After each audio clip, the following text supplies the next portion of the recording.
I was the one who's like, who can stay up for 3 days with me and Oh, pound as much liquor and alcohol and come on, let's go. And as soon as I sobered up, I'm like, you know what? I'm gonna go backpacking. And I had this huge comfort come over to me, and it was just like, you're moving to South America. And I kind of felt like I'm like Aladdin, you know, like I'm just gonna run around with this little monkey on my back. When you really just surrender and you say, okay, God, what should I build? Go and have fun with it. The meaning of your life will just explode. We're all gonna die. That is the most beautiful realization when we build. Just realize that, you know, you're gonna die soon anyway. What does it matter? Just go and try and build and have fun. We have to come back to our childlike state. Doesn't mean shitting ourselves in a diaper again, but it means I have a 3-year-old daughter and just see her playing and laughing and running and she'll scream and cry and then she'll be over it. Who gives a fuck if you can come out here and build the biggest farm? Bullshit. Like, none of this matters. If you can help the father buy fireworks for his kids, then you're the man, you know? Build something so fucking beautiful to where in 20 years it can become the greatest benefit for the people living around you and your kids. You gotta learn how to let go and just go out and build and risk losing everything. welcome everyone to our Build in El Salvador Builder Spotlight series. And today we have no other than Aaron Murphy. Aaron is the creator of the Murph's Life Foundation. Is that right? Yep. And he's known for your TikTok videos, doing charity work all over the world. And he's here in El Salvador building the Murph's Life Farm, where we're at right now in the greenhouse. So first of all, Aaron, thank you for being here. I'm looking forward to the conversation. Yeah, man. Cool. Cool. Let's chit chat. Yeah. Okay, so I guess we'll start off with your background and get to know you a little bit better. Where are you from? Where'd you grow up? I grew up traveling between the U.S. and Canada, Mm-hmm. so dual citizen. Grew up born in Canada and lived probably like 15 years in the States, 10 years in Canada, good 8 years in traveling Latin America, 8, 9 years. So all over the place. Wow. And growing up, what kind of interests did you have? It's hockey. As Yeah. a kid, yeah, I just played ice hockey. That's all I did. Wow. Barely studied, barely graduated high school. I just like to play hockey with my friends. Uh-huh. It's funny because I saw a post where you're trying to bring hockey down here. And Yeah, now it would I be understand awesome. it. Yeah. Okay. If I still had excess donations, I would love to build one, but this project sucked us pretty dry. Mm-hmm. And growing up, your family environment, you grew up in a religious household, or what's kind of your Yeah, family religious dynamic? household. We Yeah, grew up Mormon. Mormon. So I did a 2-year mission in Brazil Uh-huh. after high school, and then yeah, I'm not active right now. You know, we're a Zen popping, coffee drinking family here, but yeah, I grew up very LDS. Okay. Um, so how did you get into traveling all over? Well, Was it missionary work at first? maybe, you know, like because I did my mission in Brazil and I loved it Mm-hmm. because, you know, like I grew up in North America, and then being in like a tropical environment was really really cool for me. Like I freaking loved it. I love Brazilians. I love the language, the culture. And when I got back, I always said I would go backpacking again, but never did. You know, like I didn't go to college. I started throwing concerts and events, and that grew. You know, for about 7, 8 years, I was doing that.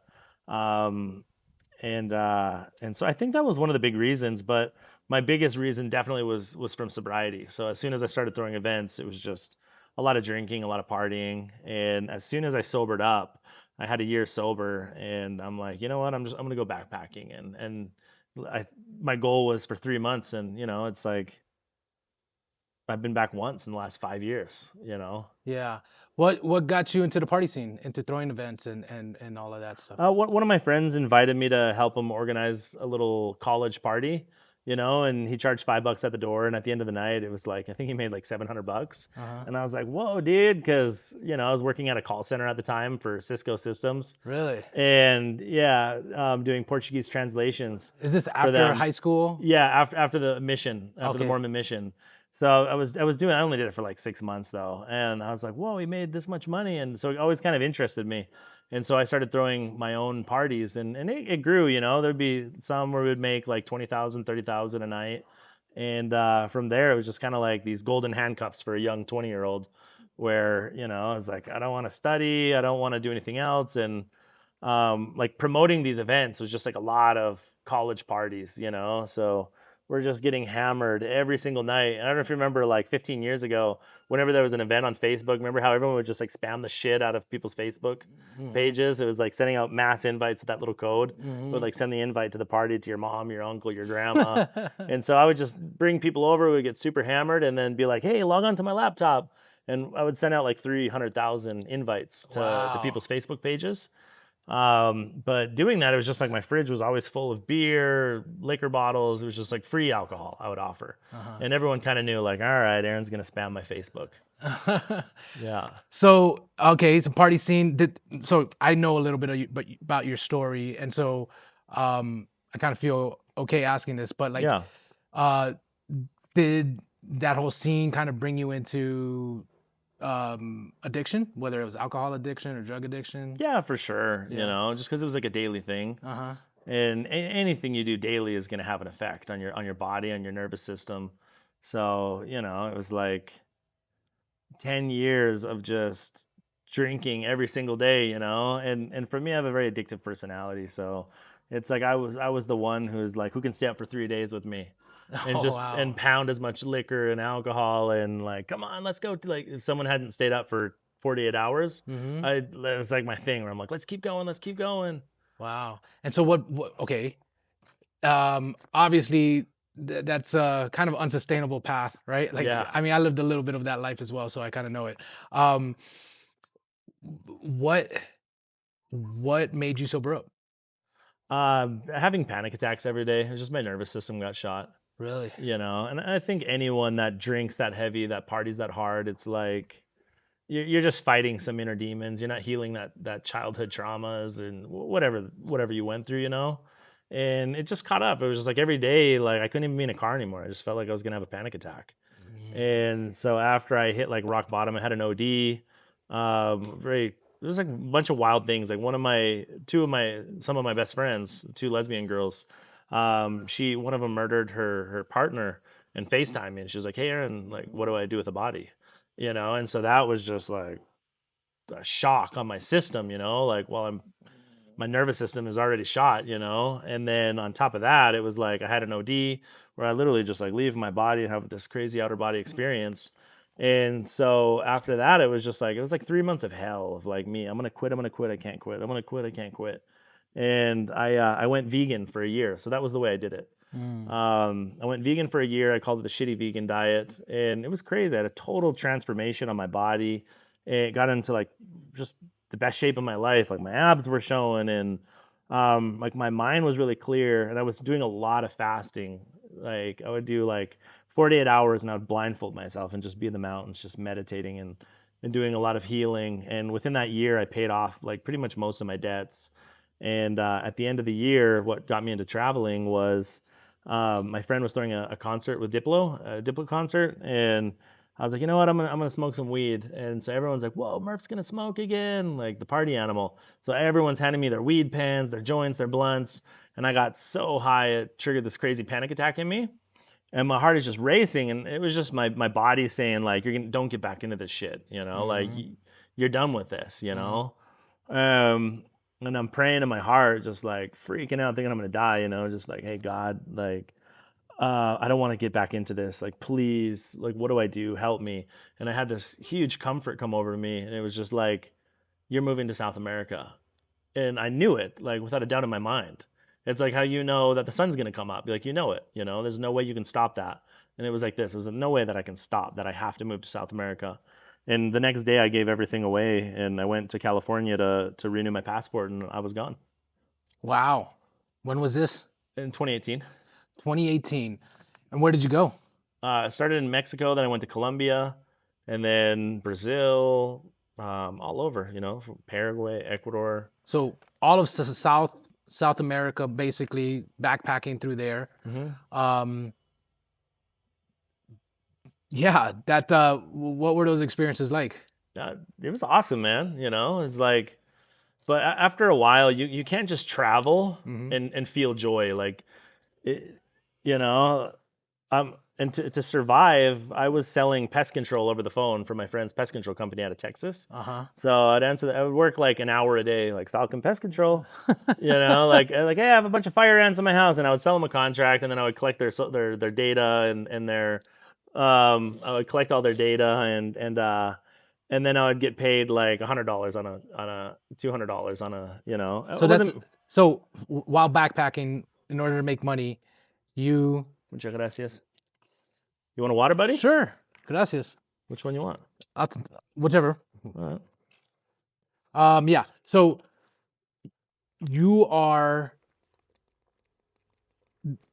working basically a call center job while you're backpacking through South America to pay the bills. Just to pay the bills. It wasn't much. I was working an hour a day. It was making like $800 to $1,200 a month. So I'm staying in a lot of hostels, and that's what I'm saying. Like after a year, you're in your 30s, and no one can just travel. Like everyone will eventually hit burnout if you don't build something. Like you have to build something with your life. You need a purpose for travel almost, right? You have to have a purpose. If you're just freaking traveling, and a lot of people like to travel and they'll just see how many women they can sleep with, how much, go to parties, go to nightclubs, or just, like stay in these beautiful resorts, or even just staying in cheap hostels. Like the allure of traveling eventually gets boring, and the soul will speak out, and it'll be like, we didn't come to this earth to just travel and create nothing. I can relate to that so much. We're I mean, builders. I traveled for 6 months and it got old pretty fast. Once you kind of, it's like a honeymoon phase that you have with traveling, and you it's kind of the allure that pulls you to travel, and then you go through the motions, and you're like, wow, there's a lot of work, and it's very time consuming and energy consuming, and then and so you're looking for that purpose to like make it interesting as well. And so yeah, I can relate a lot to your story. So how did things evolve from there, from 2018 backpacking, working a call center job for an hour a day, making $800 $1,200 a month? How did things evolve? I mean, obviously it wasn't too long before COVID hit. Yeah. Can you talk about kind of that whole journey? Yeah, so to keep me entertained, like I had to really learn Spanish. So I started filming YouTube videos, and I would just sit down like this with people and put a camera, in front of us, and we would just like eat a meal, and I'd be like, "Hey, can I hang out with you for the day?" And I would film them, and I would do like these little 5-minute documentaries, 10-minute documentaries, but it would take me like 2 weeks to edit the video because I would like listen and put it into Google Translate, and then and like watch them listen over and over and over, and that's how I learned Spanish. Wow. So just like listening to them, and then like as soon as I could understand, I would have to repeat what they would say. And so I'm doing this for like a year and a half, and it's like 2019. I come back from Brazil, and I go back to Colombia for New Year's, and then I start backpacking. I wanted to go to Ecuador, and then Peru, Chile, and kind of do this big loop just by hitchhiking and jumping in cars and stuff, And can I stop you right there real quick? Where does adventurous spirit kind of come from, would you say? It's just always, I've moved a whole bunch growing up, and I felt really free because I'm like, I'm not a slave to alcohol anymore. Oh. So I just felt like this free, like I kind of felt like I'm like Aladdin, like I'm just gonna run around with this little monkey on my back, and it was really cool. It was very beautiful to just be like, I have this freedom of no longer seeing my friends get married and them getting their raises, and me having this like, I'm not fitting in with where I should be, like having the stress of, am I ever gonna get married and have my own family in the States? To where now I'm just free, and I would just go with the flow. No pressure. And yeah, I would meet people, and I'd be like, hey, can I stay at your house? Or they would invite me to stay at their house all the time. It was just really cool. Like it was very true. Like I was doing my purpose at that time, just living with so many random people, and it was cool. I was like on the sex fast too for a few years, where I'm like, I'm just going to make friends with people, and I would even use Tinder a lot, which is why I said that before. So I would meet so many people on Tinder and be like, I'll teach you English, because sometimes I only make $700-800 a month. It doesn't go far for like food, hotels, And so like 70% of my time, I would just like meet people and stay at their house, and they would let me stay on a couch or stay in a guest bedroom. and then I would just be like chatting with other people in other countries. I had it on the Universal on Tinder, and it was like really cool because there was, I mean, so many times where it was like this could easily turn into something else, but because I had that thing for me, it was like I'm doing the sacrifice. Like I'm not, I'm gonna live like a pure life. Like I did my alcohol and drug fast. Now I'm on this like spirit, like deeper spiritual fast, and that's where it was just like it was like really just running into so many coincidences and like finding beautiful people and really really nice cool people. I would imagine that it's like with the Tinder thing, for instance, if you're just on there to actually meet people and get to Yeah, know them, right? It's a much more wholesome experience. Like you don't have ulterior motives, like say for instance, yeah, sex, right? And so you just see people as people and you get to meet them in a genuine, authentic way. yeah, yeah. And I think a lot of people didn't believe it. Like I had a lot of just crazy, just funny crazy memories of like someone one time I remember this girl came with like a bottle of wine and she's like, okay, we're gonna drink this, and like I knew like a lot of touching, and I was like, I don't drink, and then she was like, okay, well come on, let's just do a bottle and get this over with, and I was like, get what over with? And she's like, I like no man comes on and says they just want to learn English or teach English and to learn Spanish and stay at a girl's house, and I remember like wow, it's just like kind of a profound feeling of where we are as humanity, because that totally would have been me before my sobriety. Hmm. And I don't know, it was just I think the world would be so much better if more and more people could acquire these morals, where it's like you can trust someone fully with your daughter or your girlfriend or your wife but we can't, Hmm. and I don't know where that's kind of going, but So okay, you're in Ecuador, and yeah, you said you're now doing YouTube videos. You're spending a couple days editing them, from what I remember. Is that right? And that's how you're learning Spanish. yeah, YouTube videos. So right as soon as COVID hit, that's where I started the YouTube channel or the TikTok channel, and that's what started bringing in money. It was like my first month, I got like 1,000 times more views than I ever got on YouTube.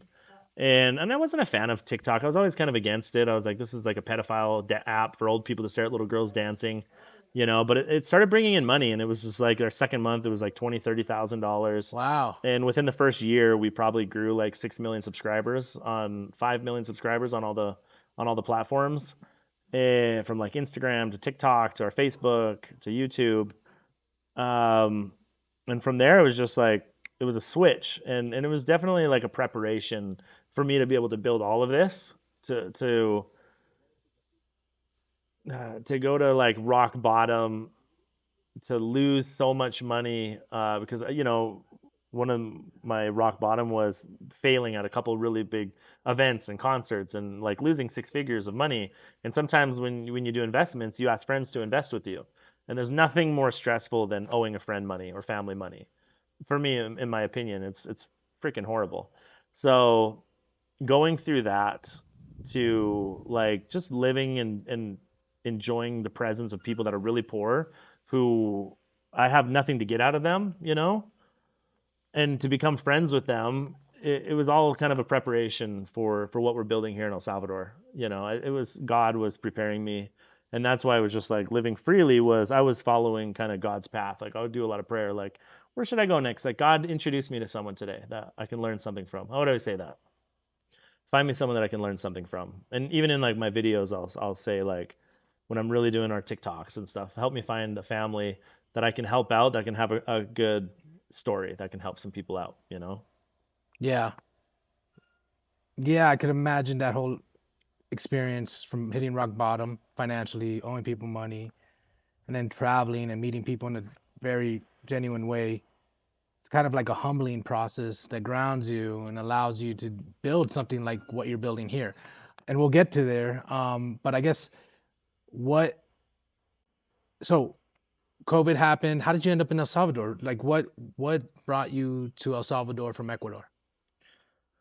Well, we went to like Paraguay, then again to Brazil.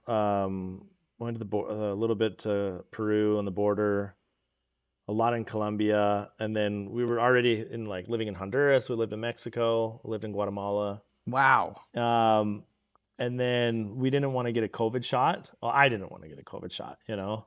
And this is one of the only places. And so I was in the airport and I was doing a FaceTime and I was like, where should I go? And a lot of Salvadorans were like, go to El Salvador, you don't need a COVID shot. And so I was like, everyone go tag Bukele. And that's when that story came through where people started tagging him. And I'm going to my hotel near the airport in Mexico City. And then Naib messages me and he's like, hey, dude, want to come to my country?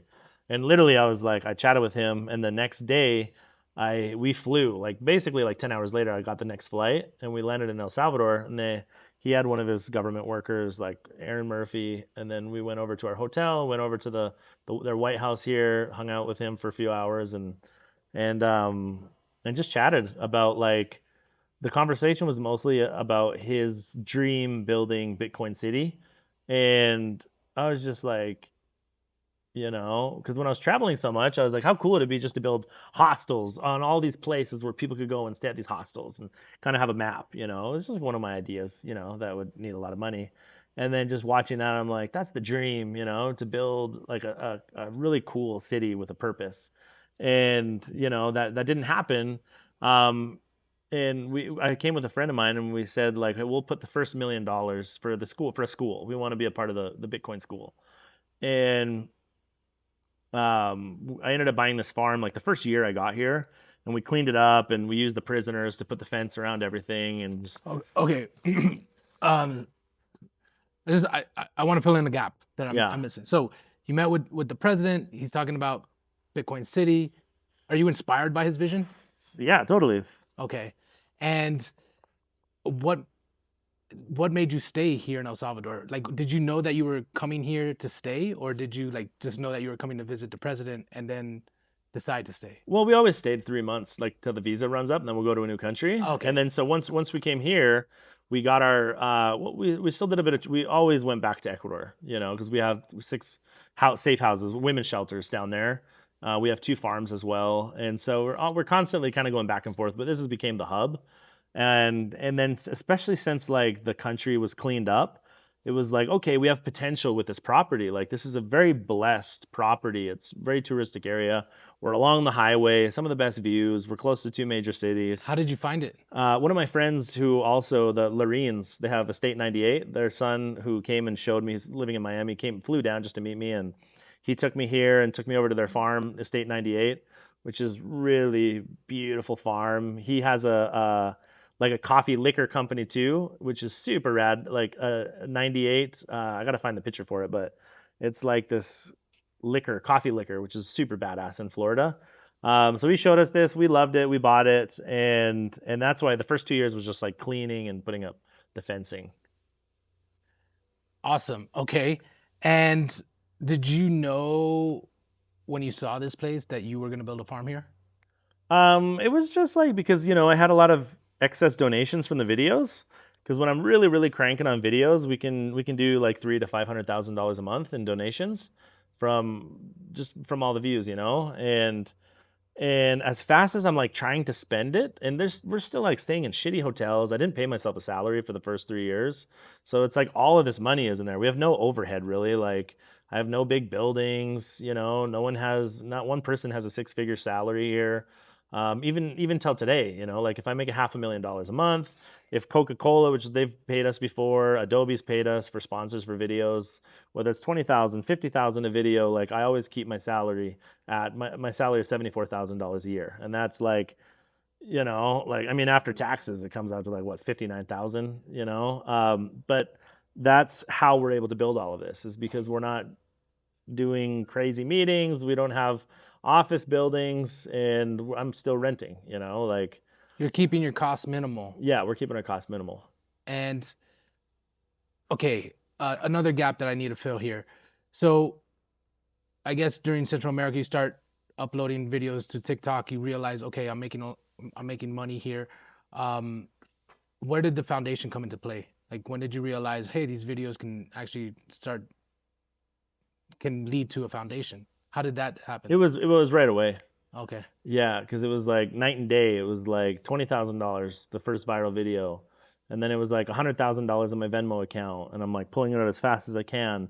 And it was like within the first like year, within the first few weeks, I'm like, how do I set up a 501(c)(3) so 50% doesn't go to taxes? Uh-huh. So it was right away. Interesting. And so that's what year did the Murph's Life Foundation start then? We started the process in 2020, like right after COVID, and Okay. then but because of COVID, it was like 2022. All the paperwork finally came through. Okay.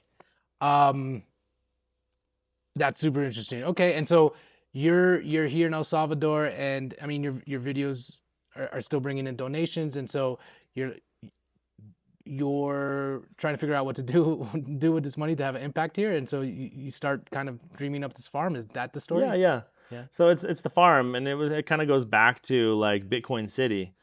You know, like so many people always be like, "Wow, you have such a big impact for such a minimal amount of donations." And now it's like when you're really honest with your money and when you ask God what to do with the money, it will go 1,000 times further. Mm-hmm. You know, there's people that have hundreds of millions of dollars of budgets, and it's like, where does that money go? Mm-hmm. You know, like we're basically building our own little Bitcoin city. You know, we sold 7 lots to really cool Bitcoiners on the other side of the mountain, to from a doctor to someone opening up like a health clinic to a lawyer to engineer, and now we'll soon have another 9 here, all within the same community. And so it's like that. I was inspired by it, and I said, you know what, I'm going to do something like that. And whenever you say you're supposed to do something, you have to do it. And if you don't do it, it doesn't matter if people call you a liar or whatever, but you have to do it for yourself. Wow. So you were inspired by the president's vision of Bitcoin City to build Murph's Life Farm here in El Salvador. Yeah. Wow. And it's coming to fruition right now. Really cool. It's one of the things that inspires me the most about coming here is just seeing the progress. And then also, like you just said, right? I guess one of your principles, if you say you're going to do something, you have to do it, right? It's Yeah. kind of like the laws of the universe now. Yeah. Um, And I don't mean that at all too with like the president has to build Bitcoin City, you know what I uh, mean? Because I'm not managing an entire government or a country, uh, you know, but for me personally it was like I want to build this farm out. And that's what I'm talking about. And it's constantly evolving, and now it's becoming like that, you know, now that we have more community members. And my manager Luke that you met, uh-huh. his wife is here for the first time, and they brought their children down, and now they're looking at property to buy here and to live here full time. And now because we have so many families that are coming in, it's like, how can we build our own homeschool here? How can we build our own, you know, like we have a doctor, they want to build a medical clinic here. Perfect. Now we're thinking about opening up a dentist office. So I do want to get into some other stuff, but since we're on this thread right now, I'll keep on pulling on it. Um, I would then I'm imagining this is all kind of coming together organically. It's just you Yeah. following through with the motions and the kind of universe responding, right? And bringing this whole community. Did you have a master plan at first, or was No, it, not at all. would you say you were led a lot by intuition? It's the same thing as when you were asking, like, there was no plan on where I was traveling to. It's just like I'm gonna hitchhike and jump in a car, and now I'm on the border of Peru. You know what I mean? Like it's the same thing. You know, I'm walking here yesterday, and I'm like, I don't like that. You know what? We're gonna put electricity in here, and now we're gonna fill this whole wall up with fridges full of beer from around the world. I'm gonna put a wine rack right there, and this is gonna be a pizza oven and Argentinian barbecue grill. So now on the weekends, you know, people can come here and sit just like this in the greenhouse, drink wine, have some grass-fed beef, pan pizza. You know, we'll bring the grains in from Italy, and that'll be badass. You know, and it's the same thing of like you meet someone cool, and a lot of times people will meet someone really, really cool, and they'll be so stuck in their way of like, and they'll be missing out on so many opportunities of good friendships, of business opportunities, of just like good friendships. You know what I mean? Because we're Sure. so used to like, I only want to hang out. I only want to do this. I want to do it this way. I want to do it this way. They And don't leave so they don't leave room for kind of serendipity to happen. Kind of, yeah, those nice coincidences that occur in life, yeah, and that's kind of this farm, you know. And a lot of times people will come here and they'll be like, I feel inspired. Here's 10 grand. I Mm, feel inspired. Here's 5 grand. Because like we upload a lot of content about this farm, and nothing for like my X account doesn't bring in hardly any donations. Like maybe like 5 grand in total from just online or Bitcoin, but it comes in when people actually come here. Well, when they watch the videos of us like giving the houses, like that's when we'll make the donations. But when it comes to this project, it's like people will come here and then a lot of times they'll just feel inspired and be like, here's 10 grand. I'm like, cool, sweet. I had that idea to do this. Like, okay, Rolando, build it. And so this is just ongoing and it'll just keep growing. This is just becoming our own little, Bitcoin city. Sure. So, okay, let's let's see if I can get back on track here as far as we'll get into maybe what it's like to actually build here. Yeah. Maybe get into some lessons learned. Like, so if let's just start off with the farm, right? Yeah. Could you sum up the vision in a few sentences for?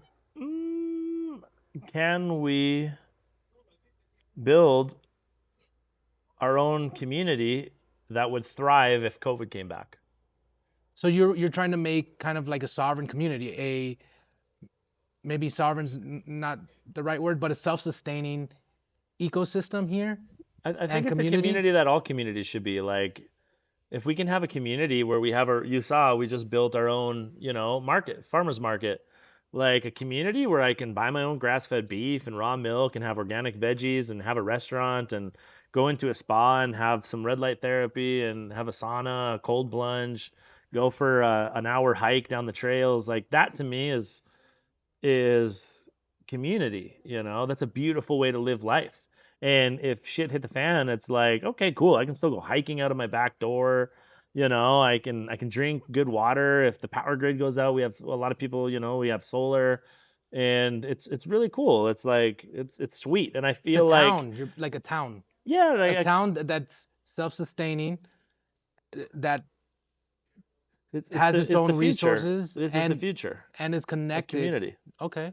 Yeah. I think it is the future too. Yeah, I don't think it is the future. And it won't be the future for everyone, but for me it's my future, and I believe it so much. It's like it's not even an idea anymore. It's just like this just is, and the more and more people like realize and see that, it's like that's freaking beautiful,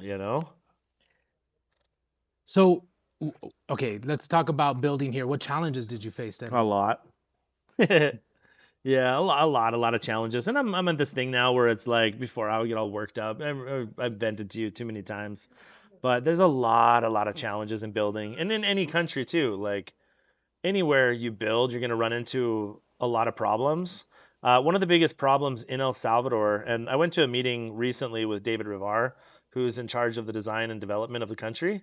So I don't know if you know David Rivar. Really? Well, yeah, you do. Remember? Mm-hmm. So like recently with him, where it's like they want to use some of this money that's coming in from the government loan on doing trades, right? Because so many people here, there's no trade school on like really good carpentry work or tabla roca, like drywall. A lot of people are really bad welders. A lot of people are really bad electricians, because it's like, hey, you want a job? You're 14 years old. Come work construction with your uncle building shacks. And now that there's a lot of money and the economy is really developing and people are bringing in serious money, you're grabbing a lot of this kind of construction workers.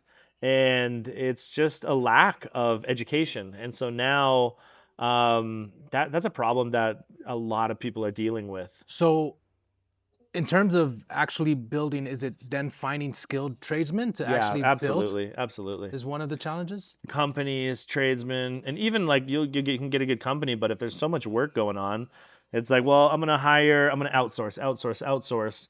And then they're bringing their friends from these poor communities that have no education, that are used to building shacks, and not just necessarily a shack. I just say a shack, but I just mean like the quality that a lot of people don't want to see, like if you're putting in tile, some tile might be stuck up like this, or just not high standards. Yeah, like we've had some major issues, like we had our estudio de suelo, like we knew we had to go a certain amount, like 11 meters deep volcanic soil in the mountains, and it was like 4 or 5 meters off, so now we had to spend 6 figures on re-strengthening the entire structure.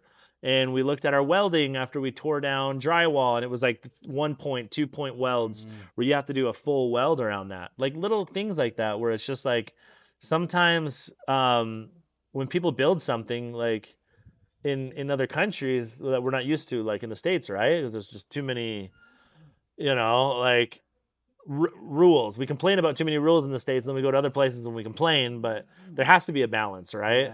The quality is like you just, and I'm not saying not every company. There's amazing companies that build as if you're in the best part of Miami, But yeah, we just had that problem with our structure, with our electrical system. We had to redo our entire electrical system. We're redoing one part of our roof right now because they didn't install the roof correctly. What would you do differently? What would I do differently now? Like what I do differently now is every construction project, I you have to do 100% of your plans. You have to do 100% of your studies. You have to do like everything that is, people get excited and they want to build now, but they don't do some of the most important, which is the foundation, right? And that's really hard for people who are So the preparatory work? the preparatory work you have to do. You can't beat that. Like you need to spend a good freaking year on just like what do I want? What do I want? And this is the difficult part because even for me, like I'm always like, actually, we're gonna change this, we're gonna change that. Like that is fine, but you have to have like 90% of it thought out and prepared and run your studies. You need to know how deep you have to go. You need to know like because there's certain things, for example, you build something so beautiful and then you're like, wow, if I do a second story, I'm going to be able to see the ocean, or I'm going to be able to see this volcano, or I'm going to be able to see this. And you've already spent $150,000, and then they'll go build me a second story, and they'll go, okay, more work for me, more money, and they're going to build you a second story, but they didn't put in thought that You're gonna your expand. structure is not built for a second story, and you can literally you can kill families with an earthquake, and that happens far too often. It's just that's just one of many examples. Interesting. So, I guess when you came here, Yeah. just talking to you and knowing you, you seemed like the guy who's like, "Let's go. I got an idea. Let's go. Yeah. What are we waiting for?" And so you're saying that you might need to slow down if you got that excitement or that inertia and just kind of Yeah. think things through a little bit more. Yeah, and that comes with life, and I think like, how you say the universe, God, it's like when you allow to be taught, God will show you through parables of your own life, like Sure. the fig tree. And my parable is like, God put these thoughts into my head of you're going to build a fruit forest. And I'm like, I want fruit trees now. I'm going to buy the biggest trees and spend $60 on a fruit tree instead of spending $5 on the fruit tree this big. And then, because I want the fruit now. I want the fruit now. And the problem is, it's like sometimes you can plant a smaller tree and within 2 years it'll grow stronger and bigger than the big tree that's in the pot because it has more time to adjust and adapt to the land. It'll be stronger, it'll produce fruit longer, the wind won't blow it over and break it. So to have fruit, like if me and you grab one of our fruit trees that's worth $10 over there, like a small one, and it's like we plant it and we say we want fruit now, we're not going to get fruit right now. We have to, God teaches us to have patience. Hey, you're not going to get fruit for 2 years from this tree. Oh shit, you have to learn how to watch grass grow, but by learning that, it teaches you to live in the present moment and not just to act on your emotions, because excitement is a good thing, but you have to learn how to control that part of your monkey as well. You can't allow the monkey to control your life, to control your build. When you really want to build something and you feel excited, it means act now and do it, but there's certain things you just have to wait on, and you have to do the boring part first. You have to do the hard part first. You want a clean house, you got to wash the dishes. Wow. I Yeah. hate washing And dishes. so okay, it sounded like just from hearing your story, you didn't have a lot of experience also in physical construction, right? And here you are building this huge farm. Yeah, no, I was just doing parties, but with the foundation now, I've physically been there building 200-300 houses, 5, 6, 7 schools, Okay. and just watching and asking questions and hey, like go buy me this, go buy me this, and filming and being like, okay. So that's my education on building. So kind of on the job training. Yeah. And I guess through your travels and then through your foundation, building people houses, homes, and shelters and so forth. Did that give you the confidence to kind of take on a project of this size here? Um, I don't know if I even have the confidence now. I mean, there's still a lot of sleepless nights of like, are we going to be able to finish this?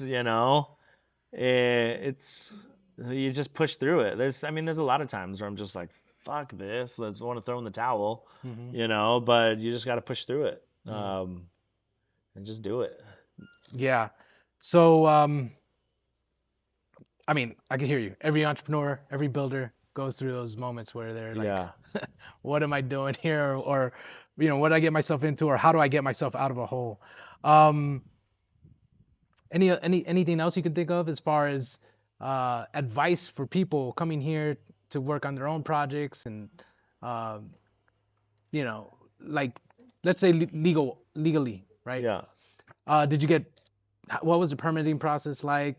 Do you have any insights there? I've had bad experience with everything from legal to accounting to like construction, like everything, and that's the part of learning. And like people have set up our foundation wrong, and people have set up even though I've explained it like this is what I want. I have a 501c3. This needs to be like the sister, and they're just like, okay, let's do this. Here's 15 grand, here's 20 grand for this and this.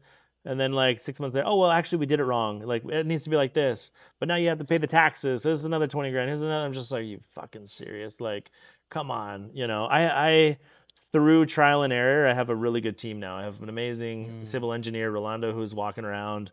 We have a good legal team now. We have a good, and sometimes it's hard because so many people will come and just be like, how do I do this? How do I do this?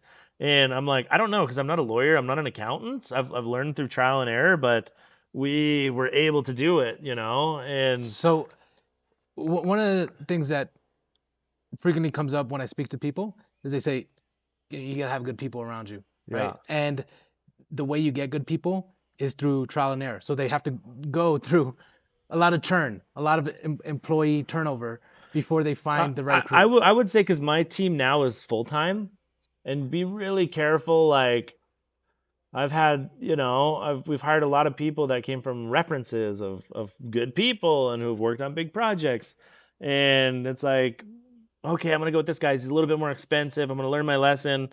And it's like, okay, well, I can meet up once a week or once every 2 weeks, like twice a month, and show up to a project like once a week, once every 2 weeks. Like you need to have someone full time who believes in your mission. And that's one of the biggest things. Like someone has to be there full time. Like our accounting now is full time. Our civil engineer is every single day. Our team is daily, and we don't work anymore with half-ass. Like I got 20 clients, I can squeeze in one more. Like I don't accept that anymore. Just because I've learned from that, and that's the way we do it now. Yeah. What do you enjoy? I just enjoy hanging out with my daughter and my family, and just like playing with my daughter, and then just getting excited about new ideas and be like, okay, I'm gonna wait till I go back to work and put it in place. Just being in that flow. Mm-hmm. And in terms of the build process, I mean, a lot of the ideas that you did have are now coming to fruition. I mean, do you enjoy that aspect of watching it, like come alive? Your ideas. It is. It's enjoyable because there's so much suffering, and then once you see something done, you're just like, whoa, we did that. Even like in this greenhouse. Like this greenhouse was such a freaking headache, dude. Like. And now that it's like done and we're like selling plants and it's giving jobs, I'm like, this is rad. And there's still so much more. Like we see this wood here. I want to do a live wall on this. Like put in like 200 plants, hanging it up. And then I want to extend the metal going out that way and then have the flowers dangle down for the tables on the outside. And I want to build a bathroom for women's and men's, but Bali style with the same roof with the bamboo and the light, natural light coming in. And then build my pizza oven. So it's just never ending. And what do you think about El Salvador in general? Is this home? Is this right now? It's home. It's. Home is wherever your family is. If my family lived in freaking Venezuela would probably be my home. And sometimes I'll say that to people like, why do you live there? This place is way better. And they'll be like, my family's there. And I'm like, yeah, good point. Mm-hmm. You know, but building, like my work wise, this is our home. Mm-hmm. And what do you think of the country? The country's awesome. I don't like the traffic. I think San Salvador needs to put in above ground train system, and that'll fix a lot of problems. But I love to see, like, my foundation. We find people living in shacks and we build them beautiful homes. We took this place which was a freaking dump and we turned it into something beautiful. And I love being a part of a country that is in that same process. Yeah, right. Like you said, you got inspired by the president's vision for Bitcoin City to build Yeah, this. just And inspired by the vision in total of, like, you cleaned up a country from so many murders, and I was a witness of that. Like, there was no one backpacking. We were just, I had bodyguards. I had people pull guns on me multiple times. Like, it was pretty gnarly. I did videos in Centro Histórico, where the library is, and it was just freaking plastic shacks everywhere. And so now when I walk around, for me, it's like, this is so cool. Like, that's part of the inspiration, Mhm. and it's like, if one man can really kind of do that with his team on a country, it's like we can build our own little mini city, and just kind of add on that, and Do you think El Salvador is a good place for people to come bring their vision? Like if they have a vision. absolutely, man, 100%. It's just hard when people come and say like, oh, well, I thought it was going to be like this, or I saw pictures of this, and like it's for people who want to just come and build something really cool, and you have to realize you're coming into a poor country. An economy doesn't get fixed like that. It's like, it takes sometimes generations. But if someone wants to be a part of, like, growing something, and a lot of times too, like, people got to think, like, you can open up a business in Miami, you can open up a restaurant or a bar, and you'll have more competition. You got to really get your marketing game down, have a really good quality. If you're going to come here and build something, and your target clientele is going to be the people living around you, you got to realize a lot of people are making $300 to $500 a month, Mhm. and they'll be like, well, I'm not making as much money as I thought I would be. Like, sometimes people have these ideas of, like, whether it's like walking dogs or just like a lot of like small business ideas. Um, you just got to understand that the salaries are a lot lower, and depending where you're building your business and who your clients are going to be. So if you want to build something that's around tourism, I think that's great, because this is a perfect place for tourism with the safety, and the more and more people that build tourism that are really good at marketing, that's what the country needs. Yeah, and one thing I will say, looking at your place here, which has a tourist component, it's not just a farm, but and not just a store, Yeah. uh, but you're actually building like kind of a hotel as well, right? Where Yeah. people can rent out rooms. Is that I would say you're raising the standards in general for the hospitality industry with the quality of your build and your vision and the small attention to detail that you have. Yeah. Because if El Salvador is going to continue to grow, uh, and it's going to be a destination, a tourist destination, one thing that I think is lacking is like high quality hotels, especially for the money that they're charging, right? Like, Yeah. the standards are kind of subpar just because there hasn't been a market there, like you said, and then the domestic market um, isn't the most wealthiest, right? And so, yeah, I just think that in terms of raising the standards and having a high quality hotel, I think you guys are raising the bar there. Is that an Yeah. intention? Yeah, of course. I used to bitch about that all the time. Like, it's like prices of certain things like berries and strawberries, and that's what our buddy that just left. It's like El Salvador is spending roughly, I just got the numbers now, $12 million a year in strawberries, and 99% of the strawberries come from Guatemala. And it's like they're sponges for these pesticides that are, Mm-hmm. to not say too much, they're like not healthy strawberries, Mm-hmm. but they're very expensive, and they have the market on that. And so now it's like, this is the beautiful part about building a country. And that's, like, strawberries are worth a lot of money. Blueberries, there's a lot of money. Raspberries, there's a lot of money in that. Tourism, like all of these ideas. And the more people that you raise the standard, other people are going to have to raise the standards. You're going to go out of business. And the more people that build it, then the more the costs start to go down. And so this is just a beautiful part of it, and there's so many opportunities to make good money, like, especially if someone has the money, to invest. would be like specialty fruits, like lemon caviar or raspberries. Like, people can make millions of dollars doing that. Like, and I can say that with confidence. Well, it sounds like a strawberry farm, an organic strawberry farm in El Salvador would definitely do well. Yeah, You know, 100%. considering that 99% of the strawberries get imported, right? And they're all, I guess, laden with pesticides. So La Casa de Fresas, that the strawberry house is a beautiful place, where people can go and get strawberries and bring your kids. And, it's like that's another thing that we're going to be doing here as well is opening up another 4 or 5 acres of just strawberries and raspberries and blueberries and cherries. Like we're wow. already preparing the land and we already have the plants.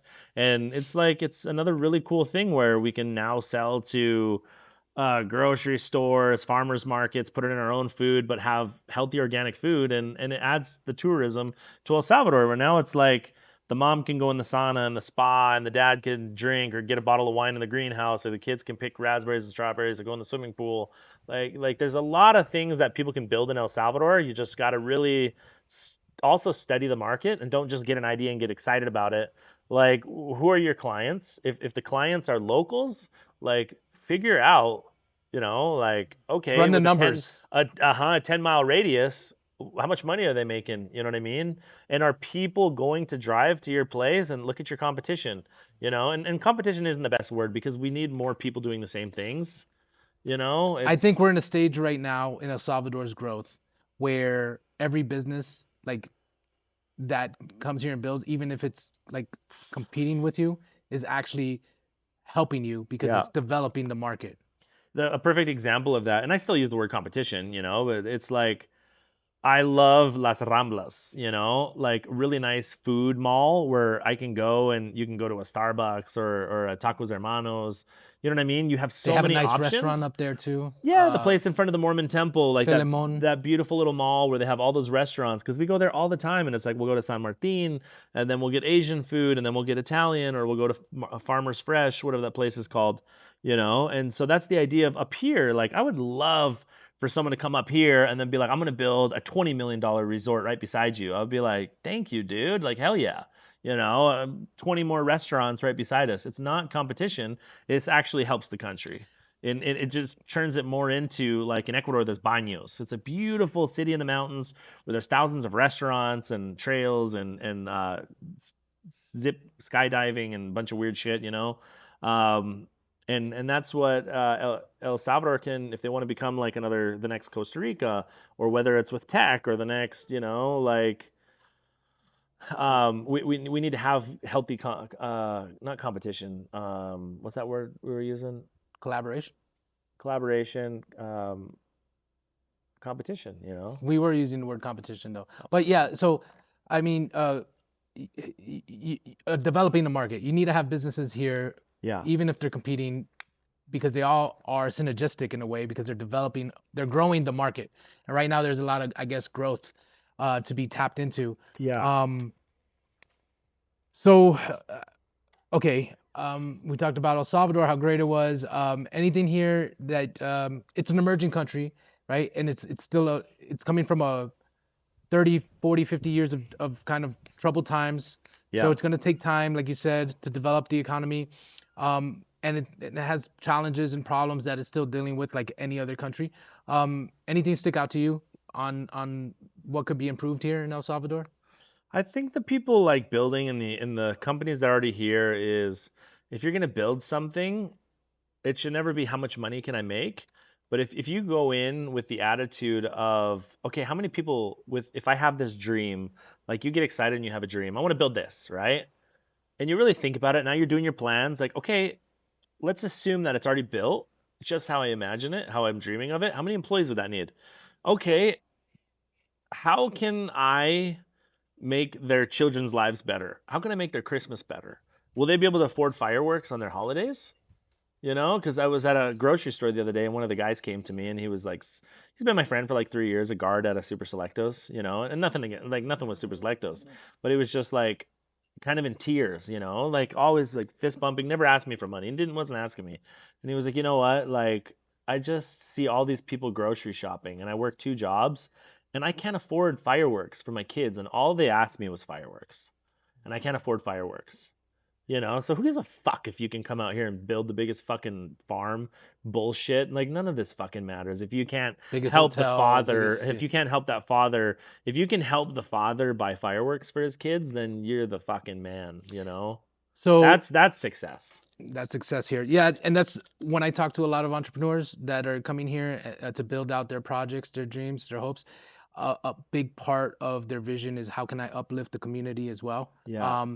Now, okay, is that a concern of yours though? Maybe people coming in here and being more extractive and not really It'll wanting. happen no matter what. Mhm. Is it'll happen. Cause you know, like most of the world is we just want to see how much money we can make. And that's the game. We're all Mhm. playing the game. You know, even me myself, like I'm thinking like, how am I gonna build? I don't have a house yet for my family. Like, how am I gonna build a house for my family? I gotta play the game. I gotta make some more money outside of my foundation. Mhm. You know, where I can't be focused on charity. You know, and it just gets to a point where like you can't allow the personal game become everything in your life. You know, money can't become your god. Yeah.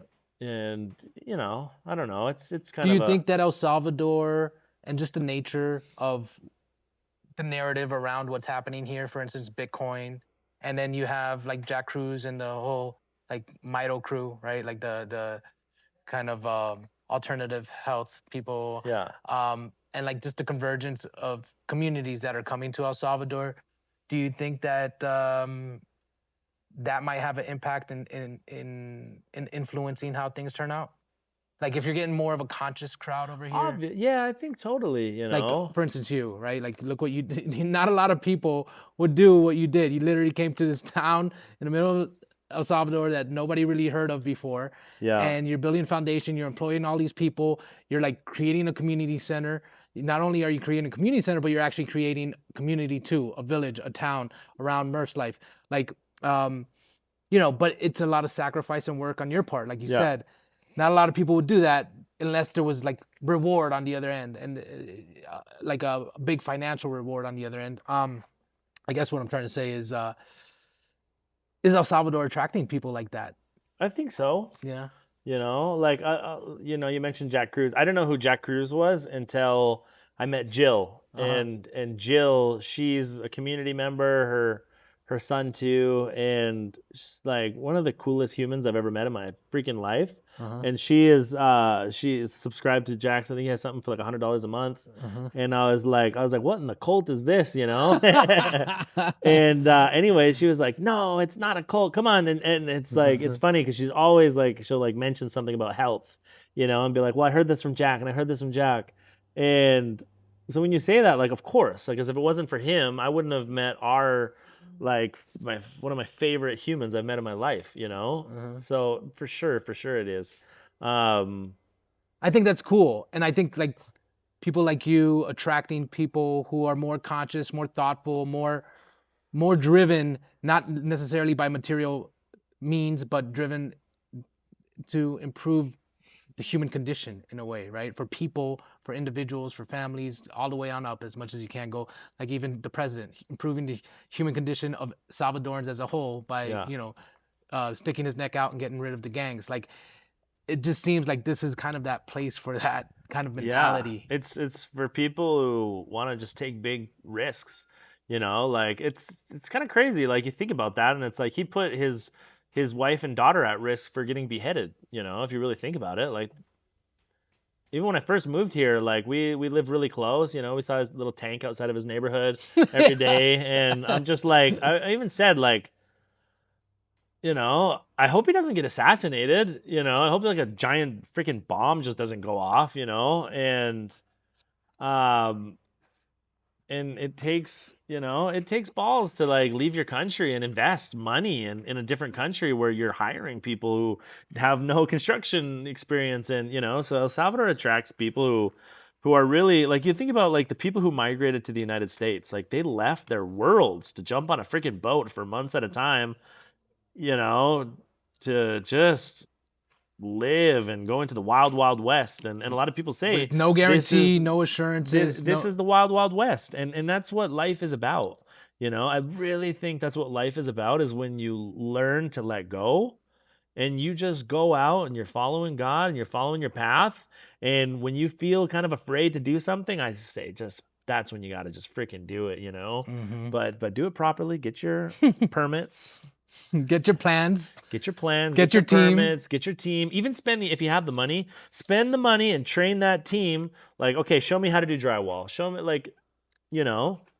Okay, let me ask you something. What do you think? So, just listening to you talk, right? I always have this idea, like, yeah, right now El Salvador is going through an economic boom, and like all the best construction workers and best foremans, they're all being used up, right? By all the projects that are happening.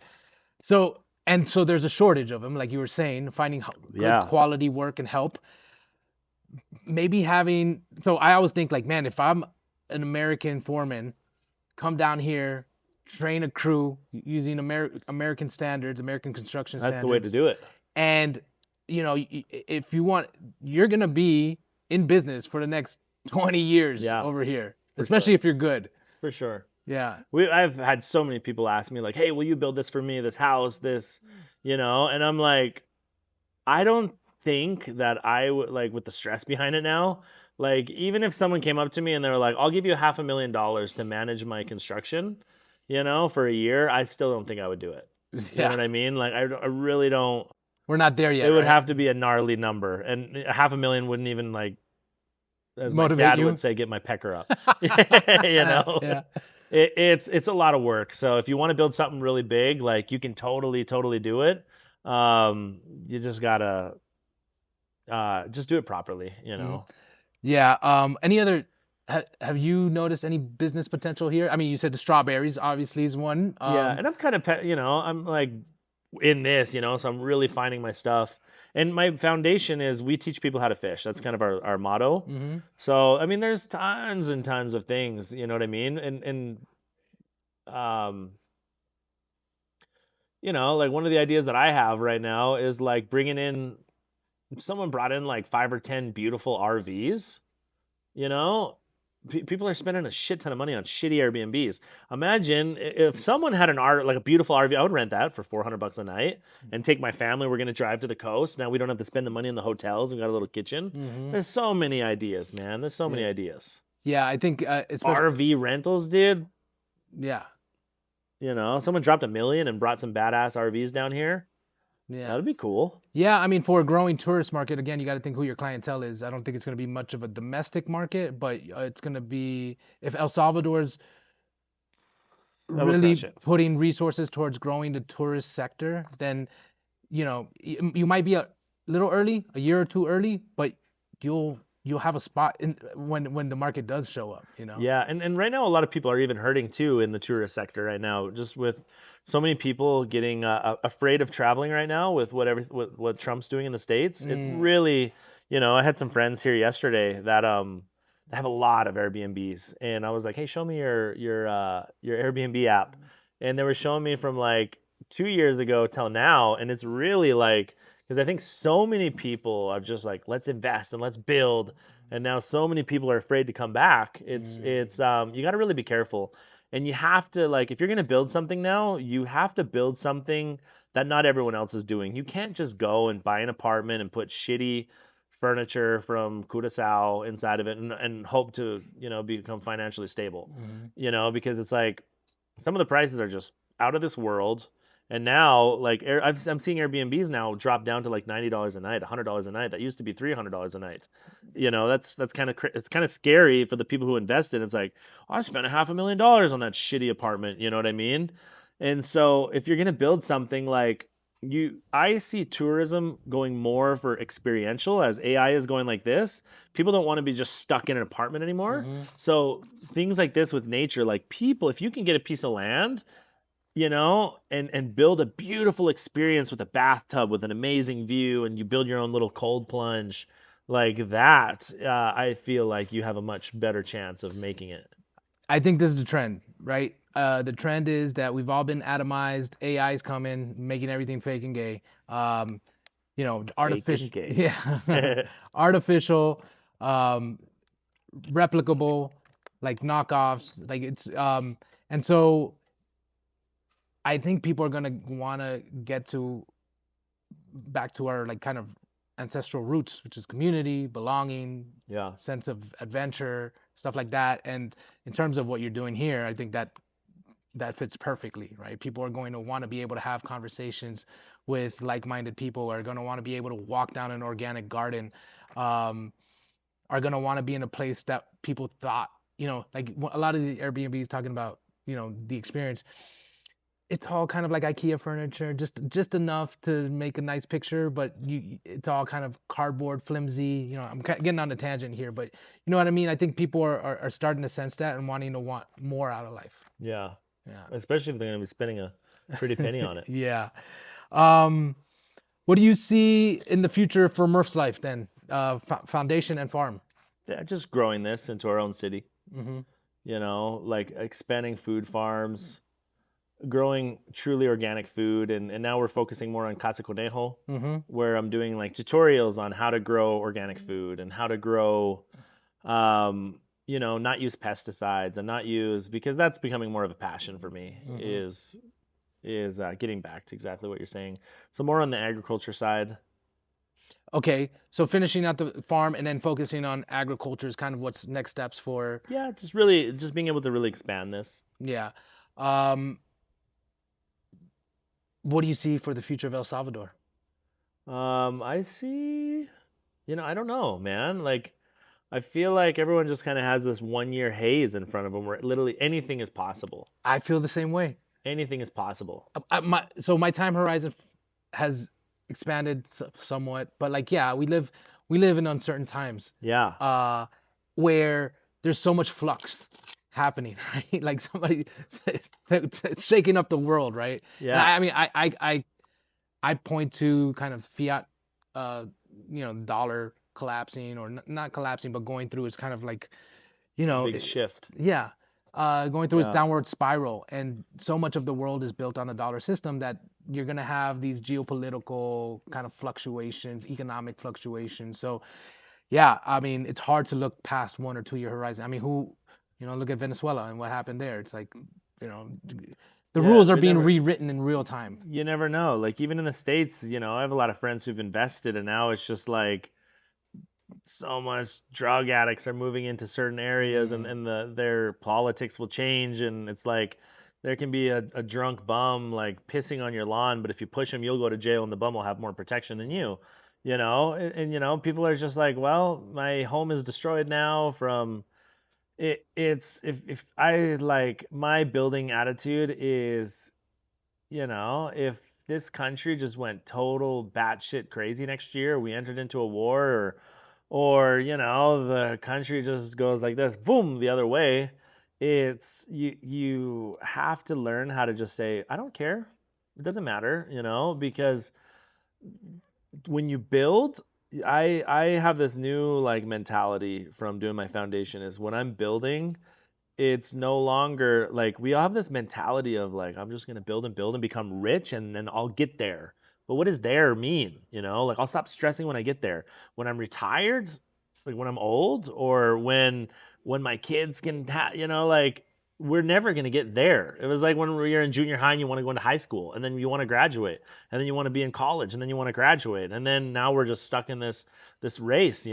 Like building has to come like a child, and like we must become as children to enter the kingdom of heaven again.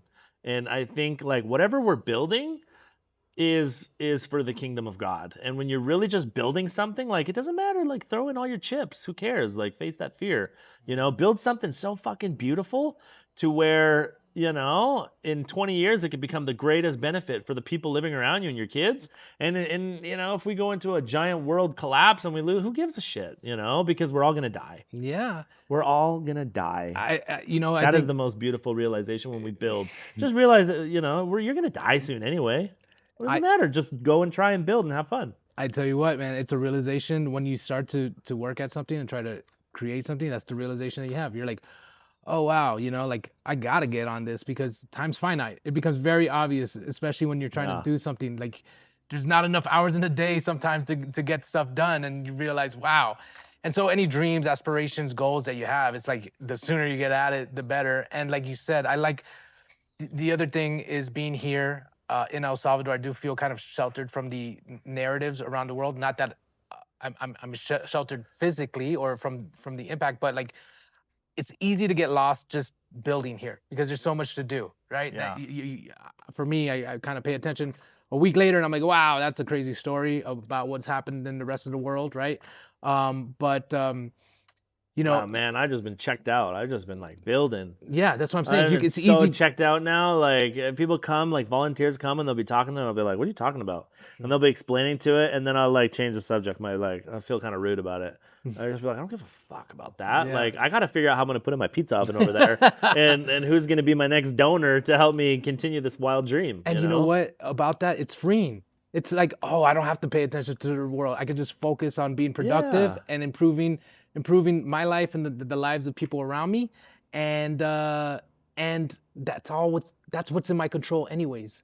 You know what I You mean? And so a know? big theme for me, and I know this is a conversation about you, but since we're chatting, Yeah. is that is focusing on what's in my control and leaving the rest to the externalities to up to God, like however God wants this to Yeah. play out. But I'm gonna focus on this, and I like what you said here too, right? Like you're building for legacy. You're building not just to flip this farm. You're building for 10, 20 years out. You're building to have an impact on the local community, to improve the lives of the people here, to improve the lives of your family, to give them something that they can feel Yeah. good about. And I feel like that mentality is pretty. I think that we need to attract more people with that mentality here, and To play like, yeah. I think the biggest thing is if building in El Salvador, building, that's the theme here, right? We're in El Salvador building. If you're gonna build, you gotta go back to like this is what I live by, It's like I believe it with to the core is we have to come back to our childlike state, Like doesn't mean shitting ourselves in a diaper again, but it means like, I have a 3-year-old daughter and just see her playing and laughing and running and she'll scream and cry and then she'll be over it. And she's so pure. And like as a kid, I like to make igloos out of snow in Canada. I like to build tree houses. As we're builders. Like God has built us to become Mm-hmm. builders, and that's why you can't just at the beginning travel and do nothing. You can't just sit on a bunch of fucking money and do nothing because inside of you something no matter how you want to put it on the outside of like I am this, I have this, none of it fucking matters. Mm-hmm. And the person that's telling that is that little kid inside of you. That little kid where if you can go back to your 7-year-old self and say, hey, imagine if you had $50 million, what would you do? And every kid you go and ask, what would you build if you had $50 million? You know what those kids would say? I would build schools. I would build, like I'd build houses for I don't know, they might say crazy shit. Maybe like a giant farm with a giant slide, like some crazy fucking weird shit, Like we have to build as if we're a 10-year-old kid again, building that snow igloo or that tree house. That is the fun part. And it's like kids, if a snowstorm comes or the truck comes and it blasts away, like you don't care. You spend, I remember spending months on these giant igloos and my mom would be like, it's gonna cave in on you and kill you in Canada. Just like forcing all the snow, We just make like dude, it was so dangerous now that I think of it. And like every once in a while, it would just like collapse or the snow machine would just destroy it and we would build it again. We wouldn't care. Like that is building. You have to become as a child. And like to the core, I believe this. It's like when you really just surrender and you say, okay, God, what should I build? And go and have fun with it. Like the meaning of your life will just explode. Yeah. Yeah, and I think El Salvador is a good place for that. 100%. Yeah. This is the spot. And if anyone wants to donate, I got another 10 million to put into this farm. I threw in my. Yeah, no, that's fine. What else? Anything else? We're coming to the end of my questions here. But any other thoughts you want to get out there? That's it. If people want to come in and build here, it's like don't worry so much about losing all your money. Who cares? You can make more money. Mm-hmm. Just always keep in mind like what dream have you always had? What have you always want to build? And that is what's going to bring in money. Like I'll look at tourism, for example. If you want to just pretend you're 10 years old and be like, okay, 10-year-old self, we have $500,000 to build something. what should we build? And you just build something so radical and cool, like people will go to it. You'll bring in an international attraction. Yeah, and I think so that's one of the lessons that I'm learning from you. It's like build it and they will come, kind of like the Field of Dreams saying, Yeah. right? Like I feel like that's the case right now in El Salvador. It's like you build it and people will come, but Yeah. you need people here actually doing the work. And like you mentioned, it's hard work, Yeah. right? But it's rewarding in the sense that you get to also have an impact. Do you feel like All these people have jobs, you know, everyone around us is working right now. There's 50 employees, like kind of all around us on 40 acres, walking around building. And they're all able to buy fireworks for their kids, you know? And so if a bomb goes off, if the country goes to shit, like, I don't care. Like, I lived my life in such a cool way where it's like, I came in and paid more money to a lot of these gardeners that they would ever get paid in other places, you know? So it's like when you're building the tree house and you're a kid, you're having so much fun about building the house, the tree fort, you know? But you're never like, when the tree fort is done, how much will we sell it for? What meetings will we have? You don't give a shit. Now you're building bridges and puentes and, you know what I mean? Like, that is, I think, what life is about, is just this very moment of us just building. being curious, being creative, Yeah, exactly. and then manifesting that curiosity and creativity in the real world. We're eternal souls, you know. If you believe that, I believe that we're eternal beings, and there's no such thing as like, I'm gonna build and then this is it. I think that we're gonna constantly be building, you know. And that's kind of what I like about, you know, my Mormon background is, you know, a lot of people be like, Mormons believe they'll have their own planets, you know. Like, I'm just at the point of my life where I'm like, that'd be fucking cool, you know, just like, I have a planet where, you know, like, this is not doctored in anything, but I'm like imagining myself like, you know, like if I have eternity, you know, I'm gonna be like, okay, that was a stressful life. Okay, God, like, let me just work on the gardens. Let me work on a planet. Let me just build the coolest garden, you know, instead of just like sitting here and playing a harp in a heaven, you know, that's being preached by a lot of religions, you know. We're eternal builders, and God has created us in the image of God, and He's created this earth, the stars, the oceans, and we just need to build and Is that stop where your inspiration thinking. comes from? Oh yeah, and just stop thinking about it as like, how much money will I make? Da, da, da, da, da. Like, get out of that mindset and just go and build. And if you lose all of your money, that is one of the greatest spiritual teachings one can have. It's like, I just lost all my fucking money. How is it affecting you emotionally and spiritually? How are you treating the people around you now? Are you screaming at your spouse? Are you screaming at your kids? Are you a dickhead? You know, like, can you get to that point and be under so much pressure where it's like, woosah, you've just built your soul. Do you feel like that? It's deep. Do you feel like this has been training for your soul here? Oh yeah. Um, You know what? We didn't even talk about Bitcoin, and I think we'll go back to it. So, how's Bitcoin playing a role? And like, kind of, what's your thoughts on Bitcoin in Honestly, general? it's not playing any role right now. I'm just building. Okay. I'm just building because Bitcoiners don't send me shit. Mm-hmm. You know, I'll get cash donations. My Bitcoin audience doesn't really donate. You know, and it's cool because like I don't look at Bitcoin as like A god. as a god, as I'm not, you know, I don't go to a lot of Bitcoin meetups. I don't really, I'm just fucking building my shit. I'm just doing it, man. And, you know, and I've like spent money on like flights and traveled and talked and like, you know, and I've done like 50 podcasts and stuff. And, you know, it just doesn't bring in donations. But if I go and I do a video on my TikTok and I build a house and I mention nothing about Bitcoin, I'll get, you know, US dollar donations, Canadian donations, Australian donations. And for me in this moment, money is money. You know, I'll take dollars, Zen, Bitcoin, you know, yen, Zen. and I'm just going to spend it to build things like this and give that girl work over there. You know what I mean? So I would, you know, once we open, I want to give 20% in Bitcoin because I believe in it. 20% to the kids who live in the bungalows above, and once they turn 18, like, it's going to be rad. It's an anti-gentrification plan because we're building houses, and on top they get their own bungalow. 20% is going to go for their children.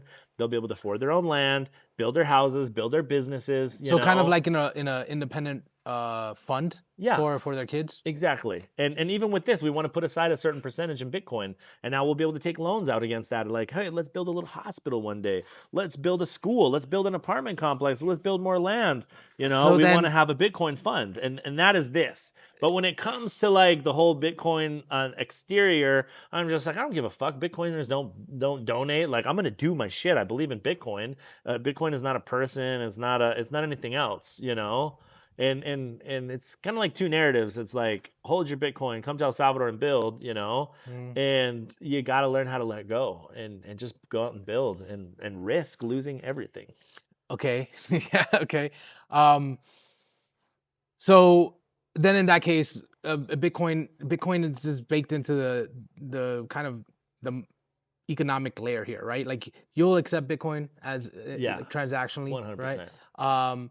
You'll also have Bitcoin into as a fund, as a mechanism to fund people, because I guess it's an easy way to save money because Yeah. it's not being debased, and over time it kind of goes up. Where if you Uh-huh. save it in dollars, you're either gonna have to invest it Yeah. or whatever. Because Here we're only saving in Bitcoin, and I Okay. want to figure out something a little bit with gold. But yeah, okay, maybe gold and silver. I know that's kind of a touchy subject, Not but for you me. know what I mean. I like gold. It's done good, you know, and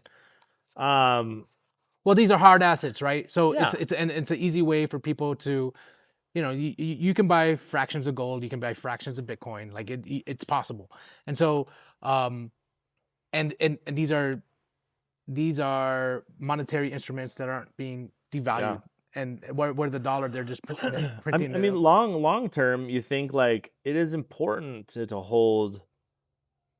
You know, if we wouldn't have got rid of the gold standard for the United States, the U.S. dollar would be so much more powerful right now. You know, Yeah, people would be able to live their lives and afford stuff, but we wouldn't have had like 30% deflation in the last how many years? You know, and in that sense, when it comes to Bitcoin, it's like that's our standard. Like this community is Bitcoin, and I want to do a little bit of gold.